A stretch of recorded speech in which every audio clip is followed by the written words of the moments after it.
Hi అందరికీ. మరి పిల్లలకి ఈవినింగ్ స్నాక్స్ అంటే చాలా ఇష్టం కదా. మరి రకరకాల బజ్జీలు తినుంటారు. మరి ఇలా బంగాళదుంపలతో బజ్జీలు చేశారంటే చాలా ఇష్టంగా తింటారు. అలాగే 3 బంగాళదుంపలు తీసుకుని ఇలా చెక్కేసుకుని పక్కన పెట్టుకోవాలి. ఇదిగోండి ఇలాంటి దాంతో అయితే స్లైసెస్ లాగా తీసుకుని పక్కన పెట్టుకోవాలి. పక్కన పెట్టుకున్న తర్వాత ఇప్పుడు పిండి ప్రిపేర్ చేసుకోవడానికి అయితే శనగపిండి, అలాగే కొంచెం బియ్యం పిండి తీసుకుని వాము, సాల్టు, అలాగే కొంచెం సన్నగా తరిగిన కొత్తిమీర వేసుకుని ఈ విధంగా అయితే పిండి అంతా కూడా కలిపేసుకోవాలండి. శనగపిండి వేసాం కదా, బియ్యం పిండి వేస్తే చక్కగా క్రిస్పీగా ఉంటాయి, చాలా బాగుంటాయండి. ఇలా కొత్తిమీర కూడా వేసుకుంటే ఇంకా బాగుంటాయి.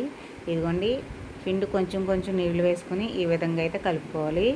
పిండి పలచగా అయిపోతే బజ్జీలు అనేవి సరిగ్గా రావు. ఇందులో చిటికెడు వంట సోడా కూడా వేసాం కాబట్టి బజ్జీలు అనేవి చక్కగా పొంగుతాయండి. ఈ విధంగా ప్రిపేర్ చేశారంటే బజ్జీలు అనేవి చాలా ఈజీగా వేసేసుకోవచ్చు. మరి తక్కువ పిండితో ఎక్కువ బజ్జీలు అయితే ఎలా వేయాలో చూసేయండి. ఇది గ్లాస్లో పోసుకున్నాం కదా, పిండి అంతా కూడా గ్లాస్లో వేసుకుంటే ఇలా తక్కువ పిండితోటి ఎక్కువ బజ్జీలు వేసుకోవచ్చు. ముందుగా అయితే స్టవ్ వెలిగించి ఓ బాండీ పెట్టుకుని అందులో అయితే ఆయిల్ వేసాను. ఆయిల్ వేడెక్కిన తర్వాత ఇదిగోండి బంగాళదుంప స్లైసెస్ కోసుకొని పక్కన పెట్టుకున్నాం కదా, ఇలా ముంచుకుని బజ్జీ వేస్తే చక్కగా పొంగుతూ వస్తాయండి. చాలా క్రిస్పీగా కూడా ఉంటాయి. ఎందుకంటే కొంచెం వంట సోడా వేసుకున్నాం కదా, ఇందులో చక్కగా పొంగుతున్నాయి చూసారా. ఇది ఈ విధంగా పొంగుతాయి, అలాగే క్రిస్పీగా ఉంటాయి, తినడానికి మంచి రుచిగా ఉంటాయండి. వాము కూడా వేసుకున్నాం కదా ఇందులో. ఈ విధంగా ఇంకో పక్కకి ఇలా తిప్పేసుకున్న తర్వాత ఇంకొంచెం వేగనిచ్చి తీసేసుకుంటే బంగాళదుంప బజ్జీలు మనకి రెడీ అయిపోయినట్టే. ఈ విధంగా మరి ఎప్పుడైనా బజ్జీలు వేసారా? వేయకపోతే ఒకసారి ట్రై చేయండి, పిల్లలు చాలా ఇష్టంగా తింటారు. అలాగని అంత మాటలు వేసి పెట్టొద్దండి, ఎందుకంటే శనగపిండి వాడడం అనేది అంత మంచిది కాదు. నేను కూడా ఎక్కువ శనగపిండి వాడను. అలాంటిది ఇలాగ ఎప్పుడైనా వేసుకోవడంలో అయితే తప్పులేదు. ఇలాగ వేసి పెట్టండి, పిల్లలు చాలా ఇష్టంగా తింటారు. బయట బజ్జీలు అనేవి అడగరు.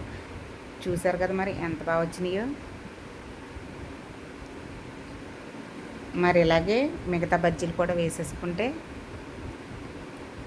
మొత్తం వేసేసుకున్న తర్వాత ఇవిగోండి బజ్జీలు ఎంత బాగున్నాయి కదా చూడడానికి. చూస్తుంటే తినేయాలనిపిస్తుంది కదా. మరైతే ఎందుకు అర్జెంటుగా ప్రిపేర్ చేసుకొని తినేయండి. అలాగే దీనిలోకి గ్రీన్ చట్నీ చాలా బాగుంటుంది.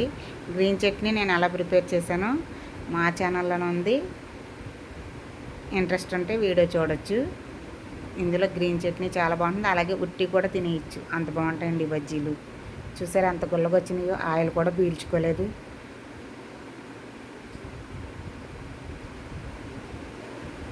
ఇలా పొంగుతాయండి. కొంచెం సోడా వేసుకుంటే, సోడా అయితే వేసుకోవాల్సిందే, వంట సోడా అనేది కంపల్సరీగా బజ్జీల్లో వేయాలి.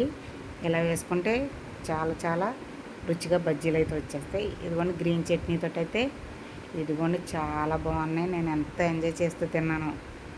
మరి